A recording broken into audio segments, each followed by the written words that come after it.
Je m'appelle José, je suis retraité ce soir et puis quand je vois la situation actuelle avec la hausse du gasoil et tout, je travaille pour une petite société familiale avec des taxes comme ça, comment voulez-vous que les patrons ils s'en sortent?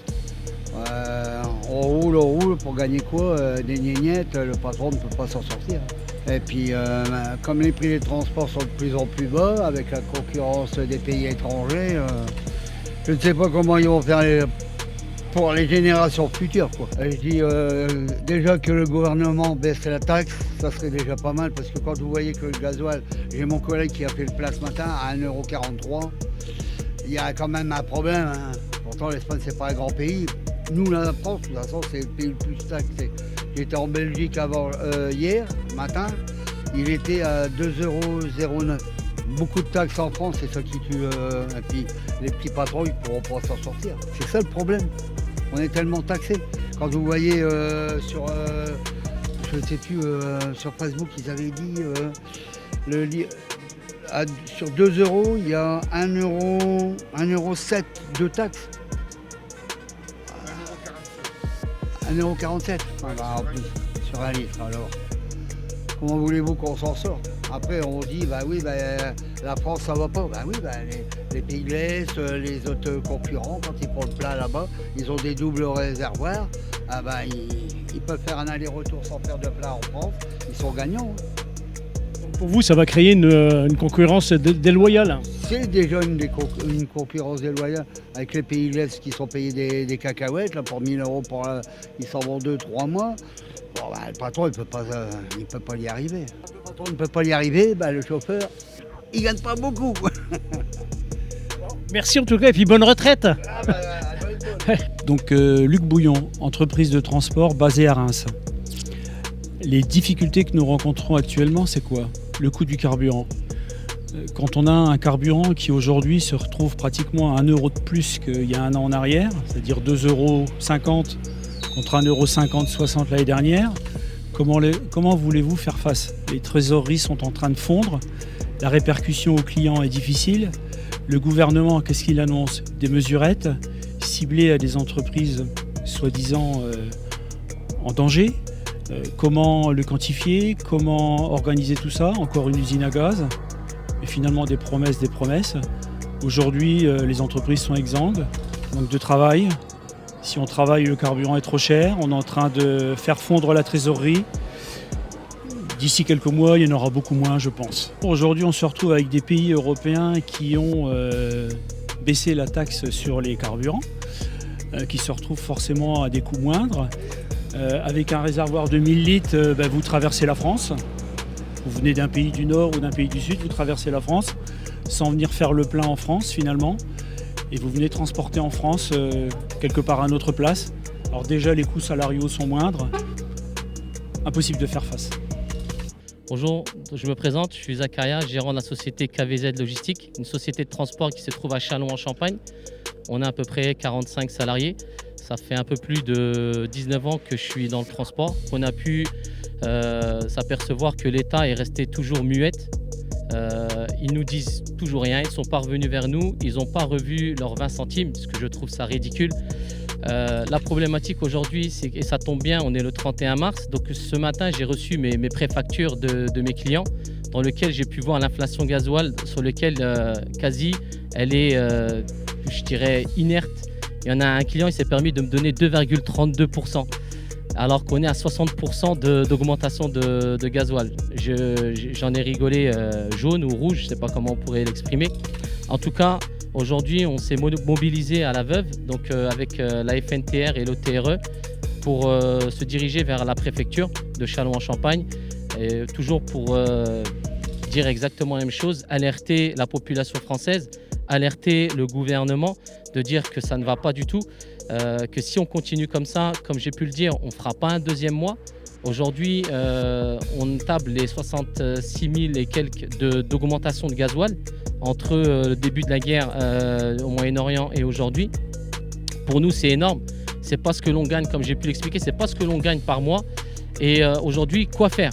Donc j'ai entendu certaines personnes politiques, encore une fois, je n'ai pas à leur dire ce qu'ils ont à faire, mais qui disent que arrêtez de compter sur l'État. nous, on n'est pas là pour réclamer des miettes, on n'est pas là pour faire l'aumône. La preuve, ça fait 19 ans que je travaille, depuis ma sortie d'école jusqu'à aujourd'hui. J'ai jamais quémandé et j'ai pas été élevé comme ça.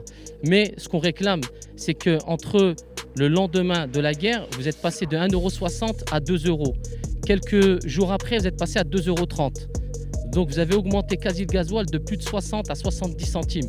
Cet argent-là que vous avez récupéré, qui est de la taxe, qui est un impôt, c'est ça qu'on réclame. On ne réclame pas de l'argent supplémentaire. On ne réclame pas l'aumône. On se réclame ce que vous avez déjà pris aux transporteurs, mais aussi à tous les concitoyens français, au peuple français. Aujourd'hui, j'ai eu beaucoup de retours dans lesquels ça touche tout le monde. Donc je ne sais plus combien on est en France, plus de 80 millions de personnes peut-être, entre 70 et 80 millions, tous sont touchés, du plus petit au plus grand. Mais surtout les gens qui travaillent.